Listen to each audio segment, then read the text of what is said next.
В этом видео вы узнаете, почему Гидра считается лучшим монстром в игре, как пехота низкого тира умудряется унижать элиту, и зачем опытные игроки подавляют имбового демона внутри Малуса. Да, это темный эльф, любители садомаза, пыток, насилия и много других хороших дел. Их ростер буквально напичкан бронебойными снарядами и разнообразными чудовищами, от простых копейщиков до величественных черных драконов. Выбор здесь огромный и крайне интересный, что сильно усложняет задачу. Именно поэтому сегодня мы составим тир-лист лордов, героев и юнитов всей фракции. Как всегда, опираться будем на режим Бессмертной Империи и на мой огромный опыт в кампаниях. Например, я в соло уничтожил весь кота из Элакхира просто потому, что любители риса не захотели становиться моими рабами. Критическая ошибка. Итак, у нас будет 6 тиров, от худшего к Малус. Да, немного очевидно, но поверьте, скучнее от этого не станет. Перед началом давайте разберем систему тиров на примере парочки юнитов. Дитир — ничтожество. Впервые за все время на моем канале в самый низ попал всего один отряд. Гарпи. Казалось бы, ну просто легкий летающий отряд, вроде Фурий у Хаоса. Но не тут и было, они медленнее, менее живучие из-за отсутствия физрезиста, у их мало атаки, из-за чего они почти не дамажат, и как будто бы всего этого мусора нам было мало, они еще и дорогие. А появляются аж на третьем тире, на третьем, Карл, я и Фурий той недолюблю в компании, это в 2 раза хуже во всем, даже по дракартам. Худшие юнит ростера, а вот вороны Кейна — это гарпи на максималках, могут восстанавливать хп в бою и пугают врагов. Причем, скорее всего, они появляются у вас быстрее гарп, за это уверенно попадают в Си-тир. Кстати, о нем, Си-тир, бедолаги. Тут у нас находится еще не летающий нит, но покрупнее. Мантикора. Казалось бы, отличная монстра для любого роста, ну впадают в буство. И что такого? Жить можно. Но, к сожалению, нанимаются они аж на 4-м тире. Это абсолютный абсурд для среднего монстра 3-го тира. В общем, тайминги сильно убивают эффективность этого красавца.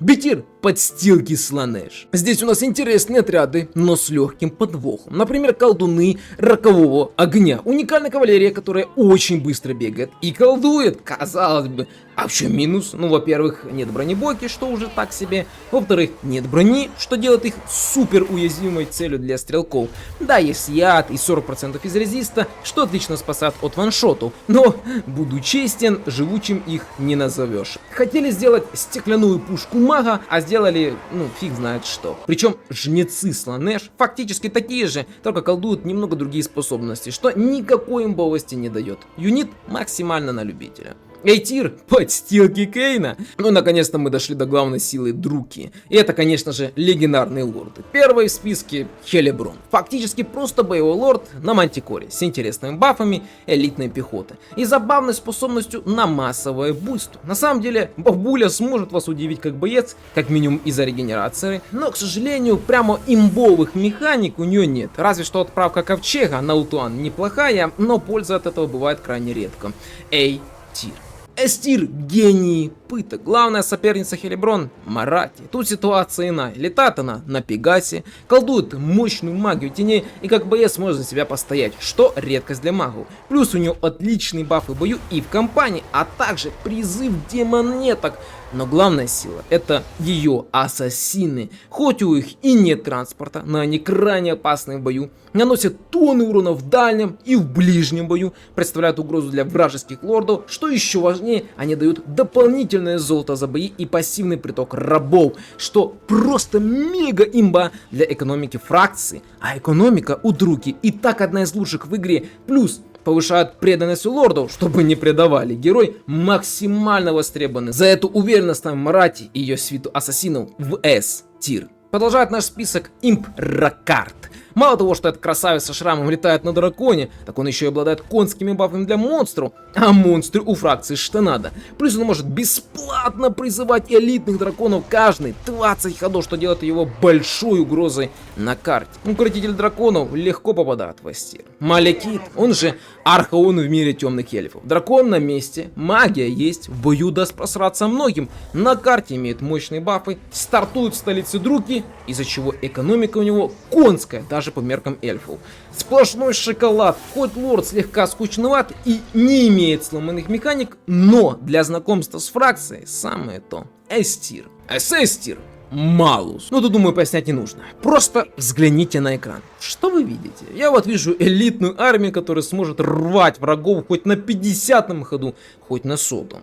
Вот только есть один маленький нюансик. У меня только второй ход. Вы скажете, это что, читы?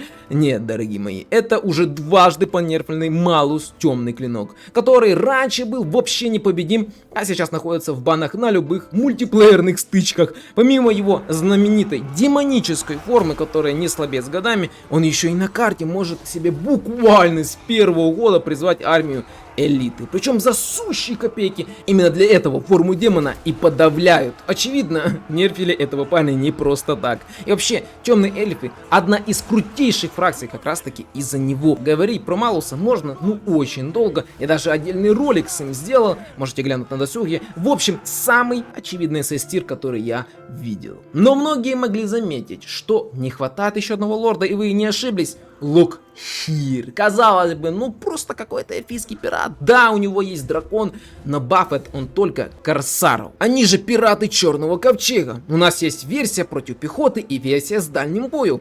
Пехота неплохая, появляется буквально на первом тире, имеет кучу брони и отличные статы. Но, к сожалению, у их крайне мало бронебойки. И даже под Локхиром они быстро теряют актуальность ближе к 60-м, 100-м ходу. За что обе версии ставлю в B-тир. Так вот, возвращаясь к нашему лорду. Что же такого у него есть, за что его можно назвать имбой? А все просто. Черные ковчеги. Это абсолютнейшая имба даже по современным меркам баланса. Фактически это город на корабле. Он имеет полубесплатную элитную армию в гарнизоне, которая унижает любой портовый город мира, дает любому лорду неподалеку бесплатные мощные заклинания и, что важнее, прокачивает экономику эльфов, которые, как я уже десятки раз говорил, даже в базе очень хорошие. И казалось бы, чем разрабы сдерживают этот элемент доминации? Любой честный лорд эльфов может нанимать эти ковчеги в ограниченном количестве и далеко не сразу. Да, у Малуса есть один на старте, как будто бы имбовости было маловато у него. А вот Локхир, как повелитель ковчегов, решил вообще не сдерживаться. На старте он получает сразу элитный ковчег, который еще мощнее базовой версии. Плюс Локхир может нанимать обычные ковчеги сколько угодно и где угодно. Ему даже ждать не нужно. Он развивает их мгновенно, имея для их уникальные бафы. И вы думаете, на этом разрабы остановились? Нет, эльфы славятся достаточно посредственной мобильностью на карте. Поэтому разрабы дали ему телепорт к главному ковчегу, ну чтобы Локхир точно был лютой имбой. В итоге даже при не самых крутых бафах и показателях в бою, хотя у него есть регенерация и бесплатный город возле Нагоронда, все это меркнет на фоне того ужаса, что нам дали. Вот так обычный лорд получает СС-тир за абсолютно поломанной механики фракции. Я бы сказал, он как Малус, только для тех, кто любит унижать карту дикой экспансией и экономикой, а не просто резать врагов на поле боя. Владыка морей и повелитель кракенов. Лучше, что вы можете найти у фракции. С пояснением мы закончили, давайте перейдем ко всем удивительным тварям. Начнем с тех, кем мы закончили. У Черного Ковчега есть свой лорд внутри, флотоводец Черного Ковчега. Да, у него нет собственного транспорта и он не обладает сломанными статами, но он дает всей армии кучу брони, магические атаки и силу оружия, и все это в придачу к сломанным механикам самого Ковчега, что делает этого лорда имбой даже без полноценного города под боком. СС-тир, как и повелитель пиратов. А вот их базовая версия, повелитель ужаса, имеет два варианта: мужской на дальний бой и женский на ближний. Фактически это просто боевые лорды на драконов. Ну как бы круто, но сильно не хватает каких-то бафов армии, а их там нет. Чисто за счет дракона могу поставить в B-тир. Раз начали про лордов, то добиваем еще двоих. Верховная чародейка. Вот это уже лорд для настоящих друки. Дракон есть, магия на любой вкус есть, бафы есть, ну почти Малekith, хоть и послабее. Но даже так, для обычного лорда список заслуг просто крутейший, за что можно поставить В-тир. Верховный укротитель. Такой ракард на минималках. Летает на мантикоре, в бою ничего сверхполезного не делает, но зато бафает монстров и дает им ускоренный найм. Учитывая, что в целом никто и ничто не ускоряет найм, эти укротители даже без ярко выраженных боевых статов будут отличным базовым лордом. Чего только стоит гидра за один ход, поэтому A-тир. Кстати, про боевую гидру. Главный алмаз и по совместительству самая живучая монстра в игре. Опять же, поясняю на пальцах. Хорошие статы и броня. отличное дыхание, которое из-за высоты голов реально попадает по врагам, в отличие от дыхания убогих жабодраконов. Плюс базовая регенерация и регенерация за потерю хп, что в сумме за бой может дать нам еще одну полноценную полоску здоровья. То есть у гидры суммарно не 10 тысяч, а 21 тысяча хп в среднем, а то и больше. И теперь главная фишка. Это монстры всего лишь 4-го тира. За счет укротителей нанимается за один ход, а за счет ковчегов в любой точке карты, что делает его сильнейшим монстром 4-го тира в компании. Ну как тут не поставить S-тир? Но есть еще стужа Сантара. Это ледяная гидра, которая накладывает замедление и бьет ледяным дыханием. Фактически от обычной гидры она мало чем отличается, но зато ее можно нанять в любой точке карты моментально. Карманная гидра? Ну за это грех не поставить SS-тир. Есть еще Харибда, которая выглядит сносно, но, к сожалению, в комьюнити ее не любят. Почему? Ну, во-первых, регенерации нет вообще, дыхание тоже, да и стоит она чуть дороже. Казалось бы, а чем она тогда лучше? А все просто, статы прилично выше, есть аура на понижение дисциплины и конский показатель бонуса против крупных целей, что делает Харибду огромной угрозой для вражеских монстров. Плюс не забывайте, автобой регенерацию не учитывает, из-за чего Харибда на авторасчете будет показывать себя даже лучше гидр, но в прямых руках дыхание и регенерация все же имбовее, так что Харибда идет в A-тир. Раз закончили с лордами, давайте добьем героев и монстров. Сюзерен имеет хорошие показатели в ближнем бою, дает тренировку и рост на карте, но, к сожалению, особым спросом не пользуется. Как по мне, ассасины Кейна намного полезнее, поэтому только B-тир. Чародейка, маг на Пегасе. Типа Марати, только как боец нулевая, бафов нет, да и в целом как герой без магии бесполезна. То есть она нужна фракции исключительно ради заклинаний. А магия это имба, но, к сожалению, для магички тащить можно и без заклинаний, так что тоже B-тир. А вот Смертоведьма это уже интересный герой. У нее есть алтарь и восполнение потерь. Это прекрасный герой для любой армии, но из-за имбовых ковчегов, которые тоже дают восполнение потерь, и ритуала Кейна, жесткого дефицита в регене у нас нет. Да и в бою герой ничего сверхвыдающегося не делает, но все равно армию кто-то регенить должен, так что A-тир. Кровавая медуза. Еще один монстр, которого недооценивают в комьюнити. Хотя тут все просто. Дикий бронебойный урон по пехоте на дистанции. И такой же дикий урон по крупняку. Например, кавалерии вблизи. Плюс статы сносные и цена не огромная. И самое главное, это монстр всего лишь 3-го тира. Мантикора просто мусором кажется на фоне таких крутых юнитов. Мега хорош на любых стадиях игры. Особенно для автобоя. Легкий S-тир. Сирена Алой Погибели. Знаменитая медуза со способностью на уничтожение пехоты вблизи. На бумаге круто, на деле обычная медуза. Вау-эффекта нет, поэтому также S-тир. Ну и наконец-то черный дракон. Лучший из лучших даже среди драконов. Крутейшее дыхание, куча брони и отличные статы. Но для юнита, который открывается на 5-м тире и нанимается 3 хода, ну как-то уже не впечатляет. Та же Гидра и Медуза выглядят намного интереснее, особенно за свои деньги. Дракон, конечно, крутой, но звезд с неба не хватает. Только A-тир. Что-то мы с вами про элиту только и говорим. Давайте спустимся на землю к пехоте и начнем с базы. Копья ужаса и тусклые клинки. Казалось бы, обычная стартовая пехота, но за счет отличных статов брони, щитов, урона и уникальной пассивки други, то есть кровавая ударь, мы получаем фактически пехоту 2-го или даже 3-го тира. При этом нанимаются они абсолютно везде уже на 1-м тире. Они свои деньги не просто отбивают, а с лихвой окупаются. Учитывая, как поздно мы получаем элитную пехоту, но так как деньги хочется вложить в экономику, а не в войско, мы получаем буквально юнитов, которых вы будете использовать всегда и везде, на любом ходу. Я настолько качественных стартовых пехотинцев еще не видел.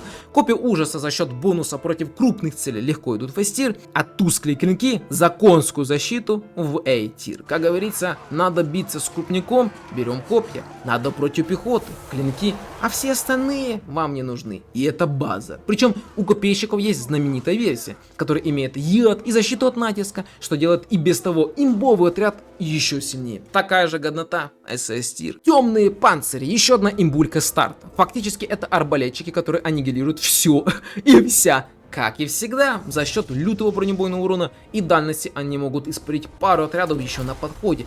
плюс неплохие статы в ближнем бою, и вуаля, очередная имба. Здесь еще вариант со щитом, как будто бы мы и так не перестреливали всех, но со щитом конкурентов вообще не остается. Плюс их знаменитая версия громовые демоны с дебафом на снижение блокировки выстрелов, что нереально увеличит урон от стрелков. Ну тут только стоя аплодировать. Обычный панцирник Вейтир со щитом Вестир, а демоны Весестир. Это основа любой армии на любой стадии игры. Еще одна имба, но чуть поскромнее. Тени, такие же дикие стрелки, но вблизи дерутся лучше, умеют скрываться, то есть невидимые, и открываются уже на втором тире. Если есть лишняя монета, мы всегда берем именно теней вместо панцирников. Но на третьем тире открываются тени с парным и двуручным оружием. И тут многие начинают терять. Мол, зачем нам 3 одинаковых отряда теней? А вот сейчас внимательно посмотрите на экран. Я специально сравнил всех теней между собой. И двуручники лучше против пехоты, у них есть бронебойка и самая высокая скорость атаки. При этом стоят они всего на пару копеек дороже обычной тени, а на дистанции они все мега хороши. Значит, двуручники идут в Вестир, обычная тень Вейтир, как более доступная, а с парным оружием в Би-тир. Ну, вообще слабых теней нет, но чтобы вы не путались, я специально сделал акцент на двуручниках и поставил их на самый верх. А так, кого не возьмете, не прогадаете. Эльфийские ведьмы и сестры поющего урока. Фактически одно и то же, ведь выполняют только одну функцию. Добежать до цели и нарезать кучу урона. Но, к сожалению, добежать, ой, как нелегко. Да, за счет физрезиста они кое-как живут. Но все же напоминают стеклянную пушку, только без брони и нормальной скорости. Соответственно, реализовать их сложно. Но под Хелиброн пойдет. Обе версии в Би-тир. А вот сестры резни — это другой разговор. Казалось бы, тоже стеклянная пушка, но не тут-то было. Есть блокировка стрел, конская защита, бронебойность, яд и физрезист. И вуаля, стеклянная пушка, которая добежит и нанесет кучу урона. А даже если не нанесет, то как минимум продержится очень долго. Уверенный Этир. Палачи Харганета, элитная пехота эльфов. Тут у нас и броня, и бронебойка, и бонус против пехоты, и статы отличные, но, к сожалению, открываются не только на 4 тире. А на практике вы увидите их, дай бог, на ходу 50-м, ведь проще играть через копья ужаса и теней. Считаю, что среди игроков они незаслуженно занижены, хотя по факту ничем от другой элитной пехоты не отличаются. Отличные парни, хоть и поздние A-тир. А вот их знаменитая версия с неистовством и физическим резистом для героя и лорда, ну это просто вкуснотища, уверенный S-тир. Черные стражи Нагаронда, они же копия ужаса, только на максималках. Также куча брони, бронебойки и лютый урон против крупника. Очередная элитная пехота, которая открывается слишком поздно. Ситуация один в один, как с палачами. Комьюнити не любит, но я им лично всегда даю шанс. Все-таки ребята элитные не только на бумаге, поэтому также A-тир. С элитой закончили, давайте добьем кавалерию. Темные всадники, просто лов-тир кавалерия без бронебойки. Отлично заменят нам собак, но дальше старт не пригождаются. Причем версия со щитом особо по пользе не отличается, поэтому только ситир. Рыцари на хладнокровных, неплохая кавалерия против крупника. Щиты есть, броня есть, статы есть. А что еще нужно для счастья? Но, к сожалению, открывается только на 4-м тире. Та же ошибка, что и у элитной пехоты, поэтому только ситир. Рыцари ужаса и их знаменитая версия рыцари черного когтя. Фактически просто элитная кавалерия. Все в достатке. Кроме, опять же, доступности. 5-й тир нужно прокачать, чтобы их открыть. Если сравнить их с кавалерией 5-го тира других фракций, то они уже начнут проигрывать по пользе. Но все же, просто так занижать я их не буду. Элитная кавалерия, она и в Африке элитная, так что обе версии в A-тир. Темные всадники, только с арбалетами. Они, конечно, не кавалерия, но рядом стояли. Фактически это просто недопанцирники на лошадях. Моделек мало, точность слабая, большого смысла нами не вижу. Но все же не мусор. Ситир, вестники ворона, уникальный рорный отряд. Выглядит эпично, вопросов 0. Но что на деле? Моделек мало, урона мало, щитовой брони нет. В итоге прилетели, их за секунды расстреляли, и они сдохли.